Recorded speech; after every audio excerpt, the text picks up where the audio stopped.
Salary account वालों के लिए बड़ी खबर। उनके लिए ये नियम जानना जरूरी। दोस्तों, अगर आप नौकरी करते हो और आपकी हर महीने आपकी जो सैलरी है वो बैंक अकाउंट में आती है, तो आज की खबर आपके लिए बहुत ज्यादा जरूरी है, क्योंकि बैंकिंग से जुड़ा एक ऐसा नियम है जिसके बारे में करोड़ों सैलरी अकाउंट रखने वाले लोगों को पता नहीं होता। बहुत सारे लोग ये सोचते हैं कि सैलरी अकाउंट का मतलब है जीरो बैलेंस, कोई चार्ज नहीं और हमेशा फ्री बैंकिंग की सुविधा। लेकिन सच्चाई ये है कि अगर आपके अकाउंट में लगातार कुछ महीनों तक सैलरी नहीं आती, तो बैंक आपका जो सैलरी अकाउंट है वो साधारण सेविंग अकाउंट में बदल सकता है। और उसके बाद क्या होता है, उसके बाद आपको मिनिमम बैलेंस रखना पड़ता है। अगर आपने मिनिमम बैलेंस नहीं रखा तो बैंक आपके अकाउंट से हर महीने चार्ज भी काटता है। फिर हैरानी की बात यह है कि बहुत सारे लोगों को ये नियम तब पता चलता है जब उनके खाते से पैसा कटना शुरू हो जाते हैं। आज की इस वीडियो में तो हम समझेंगे कि सैलरी अकाउंट क्या होता है, इसके फायदे क्या होते हैं, सैलरी अकाउंट और सेविंग अकाउंट में क्या फर्क है, और वो बड़ी गलती बताऊंगा जो लाखों लोग कर रहे हैं। और वीडियो के आखिर में मैं आपको कुछ ऐसी बातें भी बताऊंगा जो आपको किसी ने नहीं बताई होगी। ठीक है, इसलिए वीडियो को लास्ट तक जरूर देखना, स्किप मत करना, वरना बहुत बड़ी भूल कर बैठोगे। दोस्तों, सबसे पहले सवाल आता है कि सैलरी अकाउंट आखिर होता क्या है। दरअसल सैलरी जो अकाउंट है वो एक तरह का बैंक का सेविंग अकाउंट ही होता है, लेकिन इसमें खास बात होती है कि इस अकाउंट में हर महीने आपकी जो कंपनी होती है वो आपके खाते में पैसा भेजती है। यानी आपकी कंपनी और बैंक के बीच एक एग्रीमेंट होता है। उस एग्रीमेंट के तहत कंपनी अपने कर्मचारियों के लिए उसी बैंक में अकाउंट खुलवाती है, और जब महीने की सैलरी आती है तो कंपनी सीधे वही पैसा कर्मचारियों के बैंक अकाउंट में भेज देती है। मान लीजिए आप किसी कंपनी में काम करते हो और आपकी सैलरी 30,000 रुपए है।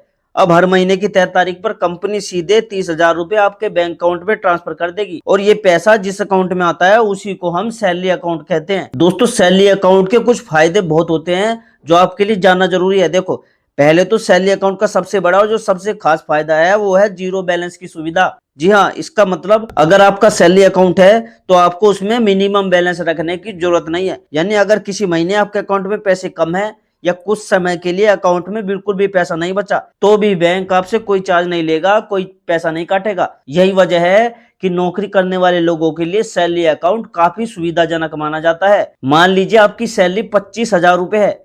महीने के शुरुआत में आपकी सैलरी अकाउंट में आई, लेकिन धीरे धीरे आपने खर्च कर दिए, किराया दिया, बिल भर दिया, घर का खर्चा किया, और महीने के आखिर में आपके अकाउंट में सिर्फ 100 रुपए से 0 रुपए ही बचे। ठीक है, अगर ये सैलरी अकाउंट है तो आपको कोई परेशानी नहीं होगी।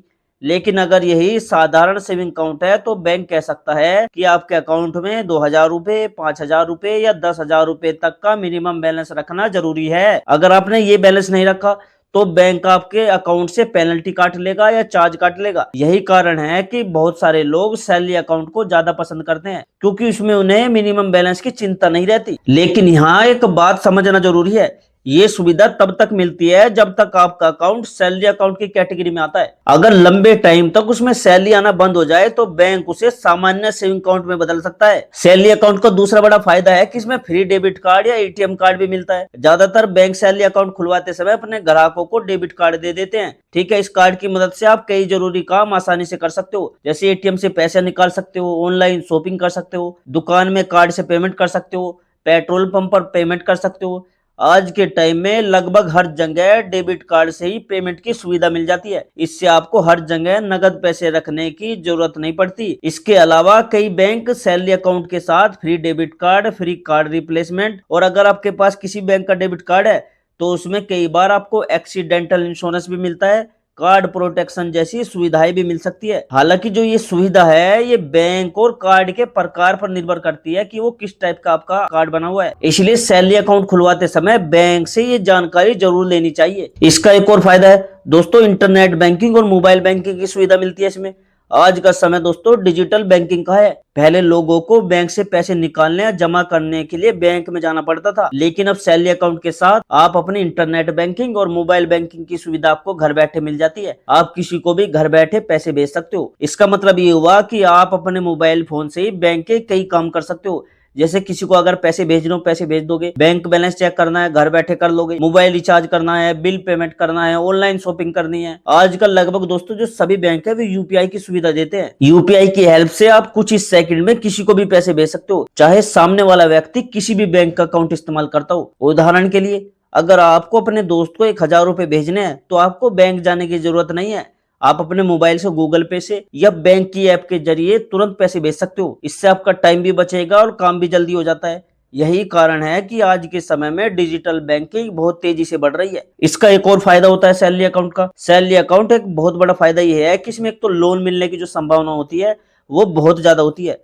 अब समझिए कैसे। जब आपकी सैलरी हर महीने बैंक अकाउंट में आती है तो बैंक आपकी इनकम हिस्ट्री आपको पता होती है कि इसकी हिस्ट्री कैसी है। यानी बैंक ये देख सकता है कि आपकी हर महीने कितनी सैलरी कमा रहे हो, आपकी रेगुलर इनकम है या नहीं। इससे बैंक को भरोसा हो जाता है कि आप लोन की ईएमआई चुका सकते हो। इसी वजह से जो कई बैंक है वे सैलरी अकाउंट रखने वाले ग्राहकों को personal loan, credit card loan, home loan, car loan आसानी से दे देते हैं। कई बार बैंक खुद आपको फोन करके भी लोन का ऑफर करते हैं। उदाहरण के लिए मान लीजिए अगर आपकी सैलरी हर महीने 40,000 रुपए है और वो जो सैलरी है लगातार उसी बैंक में आ रही है, तो बैंक आपसे कह सकता है कि सर आपको 2 लाख या 3 लाख उससे भी ज्यादा का पर्सनल लोन मिल सकता है, क्योंकि बैंक को भरोसा होता है कि आपकी इनकम जो है वो रेगुलर है। इस तरह कई बार बैंक आपको प्री अप्रूव्ड क्रेडिट कार्ड भी ऑफर करते हैं, यानी बिना ज्यादा कागजी प्रक्रिया के आपको क्रेडिट कार्ड भी मिल सकता है। इसलिए जो सैलरी अकाउंट होता है वो बैंक के लिए भी एक तरह से विश्वास का संकेत होता है। अब एक और यहाँ पर इंपॉर्टेंट सवाल होता है, क्या सैलरी अकाउंट और सेविंग अकाउंट एक ही होते हैं?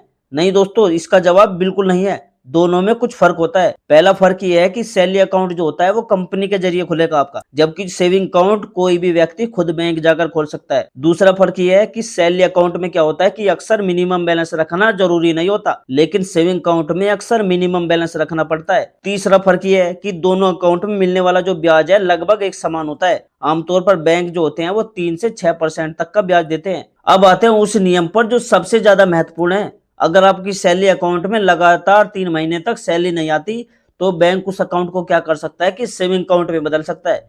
ठीक है, यानी आपका जो जीरो बैलेंस अकाउंट है अब मिनिमम बैलेंस वाला अकाउंट बन सकता है। और अगर आपने इसमें मिनिमम बैलेंस नहीं रखा तो बैंक चार्ज भी काट सकता है। दोस्तों जो ये स्थिति होती है ये ऐसी परिस्थितियों में हो सकता है जैसे अगर आपने नौकरी छोड़ दी, आपने कंपनी बदल दी, आपकी सैलरी दूसरे अकाउंट में आने लगी और या लंबे समय तक उसमें सैलरी नहीं आई, तो इन स्थितियों में बैंक ये मान लेता है कि ये अब सैलरी अकाउंट नहीं रहा, उसे सेविंग अकाउंट में बदल देता है। फिर वो दोस्तों जो सैलरी अकाउंट होता है वो सिर्फ सैलरी के नहीं होता, आप इससे कई काम कर सकते हो, जैसे पैसा जमा करना, पैसे ट्रांसफर करना, एटीएम से पैसे निकालना, चेक जमा करना, ऑनलाइन पेमेंट करना, यानी एक सामान्य बैंक अकाउंट की तरह ही काम करता है। अब दोस्तों मैं आपको कुछ सावधानियां बताता हूं अगर आपका सैलरी अकाउंट है जो आपको बरतनी चाहिए। देखो, पहले अगर आपने नौकरी बदली है तो बैंक को इसकी जानकारी जरूर दो। दूसरी बात है अगर सैलरी नहीं आ रही तो कभी कभी उस खाते में ट्रांजैक्शन करते रहो। तीसरी बात यह है कि हमेशा बैंक के नियम जरूर पढ़ो कि क्या नियम लागू है बैंकों में, क्योंकि हर बैंक के नियम थोड़े अलग हो सकते हैं। और इसके लिए दोस्तों आप मेरे चैनल को सब्सक्राइब कर सकते हो। ठीक है, इस चैनल पर आपको बैंक से रिलेटेड जानकारी मिलेगी। अब दोस्तों मैं आपको कुछ ऐसे बोनस टिप्स बताता हूँ जो बहुत कम लोगों को पता होते हैं। पहला टिप है कि कई बैंक सैलरी अकाउंट में ओवरड्राफ्ट की सुविधा भी देते हैं,